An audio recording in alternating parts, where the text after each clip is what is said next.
right, everybody. Welcome to the Bessemer and Lake Erie and HO scale.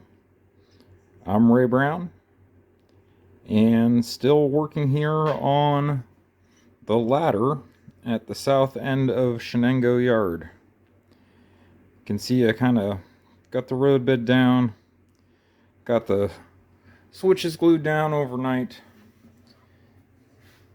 and I thought that maybe I would go ahead and show how I do something else. And that is how I make these little over-center springs for my fast track switches. So if you're anything like I was the first time you saw one of these work, you were sitting there looking at it going, how the heck does that work? So here's the how, I guess, and how it gets its name over center. So you can imagine that that little bent wire is a spring. So what you do is position, boy, it's hard to do with the spring in there. We're going to position the rails about mid-throw, and then we'll drill a couple holes in our tie plates here. And then that center to center spacing, where's my pointer? That center to center spacing this way is at its smallest here. You imagine, a line drawn between there. And as the switch moves over, that center to center spacing, you imagine that little imaginary dotted line was still there. But now our holes shifted this way a little. So that makes a triangle. And that distance is now the hypotenuse of that triangle, which is a little bit longer, which means that spring wants to expand and go that direction. So once it flips over center, it wants to push that way and keep springing out. As you slide the switch over, you compress it to center, until you pass center, and then it wants to spring out the other way. So it's not much, but it works. It works real good. So I like this for my non-motorized turnouts. It's cheap, it's fast. Once the track's all painted, that center spring, you'd be surprised, it sort of just disappears. And especially if you're in a crowded yard ladder or something, you don't have to worry about ground throws being in the way or anything else. And even if you're just doing them temporary, like this is a mainline switch, eventually that'll get a motor. But in the meantime, I have a functional switch, and when I pull that out, the motor will use that hole, and I'll just have one extra hole in the tie. So what? Okay, so let's get started. How do you do it? Well, somewhere around here, I'll have a couple spare PC board ties floating around. And what I'll do is sort of jam them in here. And there is no science to this. You just sort of push them around until you say, yep, that looks like it's mid-throw. Is it exact? Probably not. I want to not put my calipers on it or anything. Okay. Then we need to mark a line to drill our holes. And that line needs to be nice and center. So here's a trick I found. If you're using Fast Track tools, you probably have one of these files. A little flexible file that Fast Track sells. It is about the right width. I can line it up with the edge of that rail, and then I'm going to use my X-Acto knife to come in and scribe a line. So let me go ahead and do that. I'll be right back. Alright, So I've gone ahead and I've scribed that line. You can probably see it there and there. I've got my drill bit and my little pin vise here, and I would not use a power drill for this. You need to be right on spot. Little pin vise, this will only take a second. You're going to notice that before I laid the switch down, I marked where the turnout throw is going to be, and I don't know if you can tell or not, but the cork is actually cut out under the throw bar. And that means when that pin drops, our wire drops through that tie, you can kind of imagine, like over here, you know, that wire is a little bit longer than the thickness of the tie, that it's got room in there to move around. So I'm going to go ahead, drill our holes, and I'm actually going to drill all the way through the plywood on this one, because I like to make that side of the wire long, and I like to use the plywood as kind of an anchor pivot. You don't have to, but it just seems like it works better to me. Who knows if that's true or not. You'll also notice that how I gap the ties. When I make my switches, I put in these double gaps, and I make this tie only a double gap. So when I drill that hole, I'm not drilling through my gap. It's a little bit of pre-thought knowing that I was going to do it this way. Alright, let me go ahead and drill these holes, and I'll be right back. Alright, got those holes drilled in there. Didn't take me but a minute. I'm drilling about a 45 thousandths diameter hole, and I'm using 1mm rod, which is 39 thousandths. You can get this 1mm piano wire on Amazon.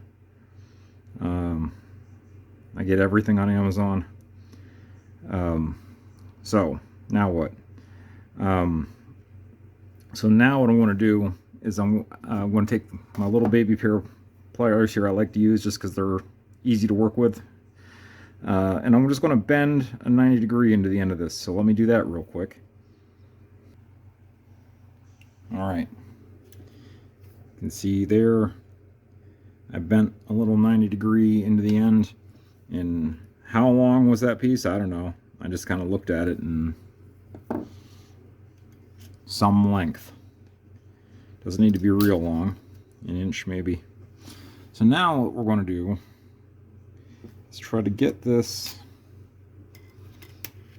Trust me, this is actually really fast and really easy when you're not trying to film it too.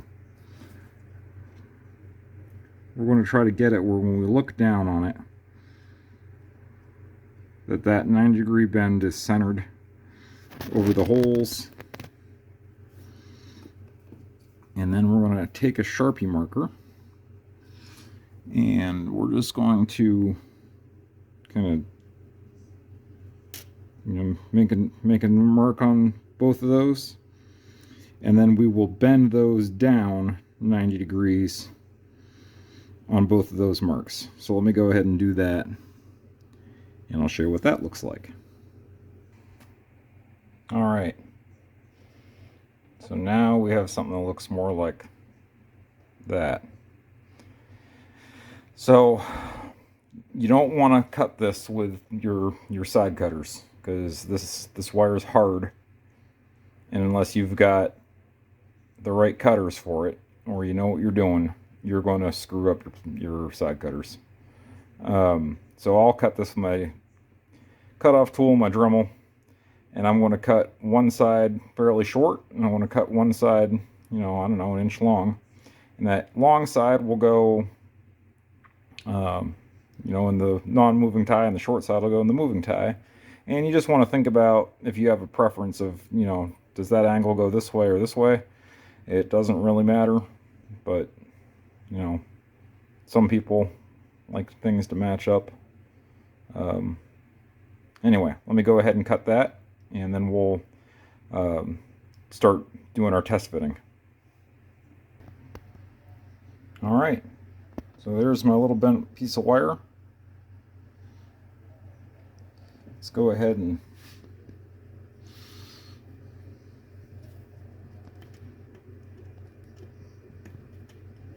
see how we did.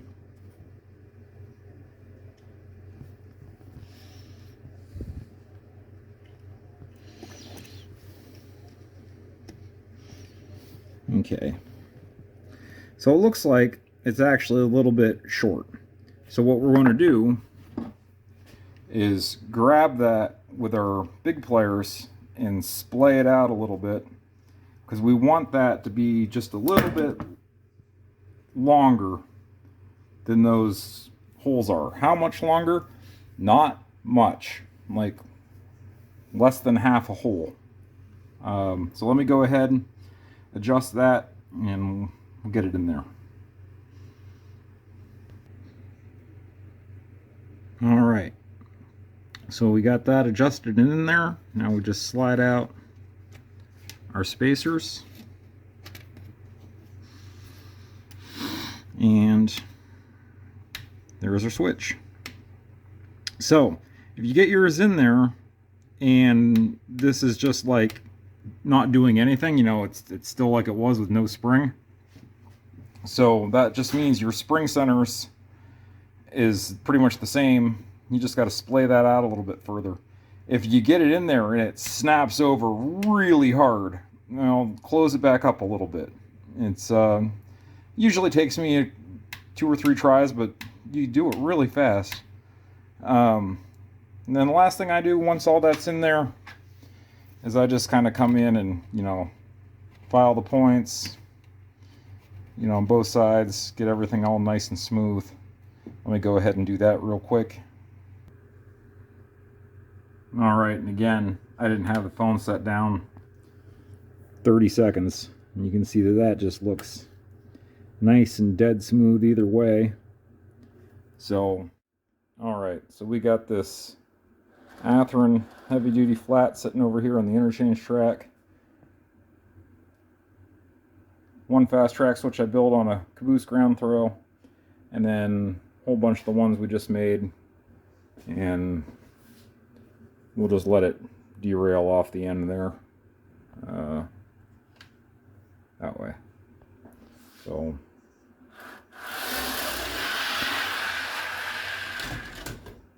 smooth. That's what we like to see. All right. So hopefully that helps somebody. I think when I went to try to learn how to do this, information on YouTube at that point in time was pretty skinny on that. I don't see a lot of people doing it. And honestly, I'm not really sure why. It's fast, it's cheap, it's easy.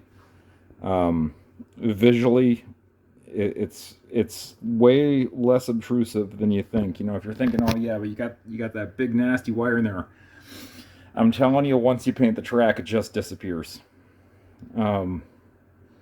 So that is that. I just got one switch to do, and maybe we'll drop some power on that lead today, and we'll start working on the other end. Got to get the second bridge in there. You can see the lead switch for the north end of Shenango, and we'll get our other bridge in. And I did this a little bit intentionally, so you know the end of the ladder will be about, you know, somewhere in there where that switch is, so you'll have a little bit of a tail out across the bridge to here, and that'll let somebody have some room to work at least that side of the yard without getting out on the main. Or, you know, if we are just choking up the main, working on Shenango yard here, the dispatcher always will have the ability to just throw trains down the KO line and just bypass Greenville and Shenango entirely, just like the real one. So anyway, yeah, hopefully that helps somebody. You can see I use that method a lot. I like it. It's simple, very little to go wrong with it, and yeah, I've probably done I don't know, dozens of them now. Dozens and dozens. All right, everybody. See you next time here on the HO Scale Bessemer Lake Erie.